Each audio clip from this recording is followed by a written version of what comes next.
আমাকে ভালোবেসে মরেছে।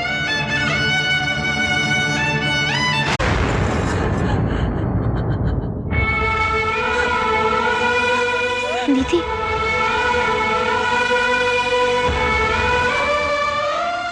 কাজল, সরি কবিতা, ও না একটা মাথা মোটা, একটা গোয়ার, কিন্তু তুমি কেন এটা করলে? আমাকে বাঁচানোর জন্য? বন্ধু হয়ে তুমি যদি আমার দিকে হাত বাড়িয়ে দিতে, তাহলেও আমি এভাবেই বেঁচে উঠতাম।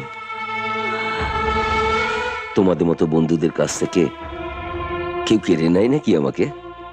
ভগবান একটা কাণ্ডজ্ঞান নেই?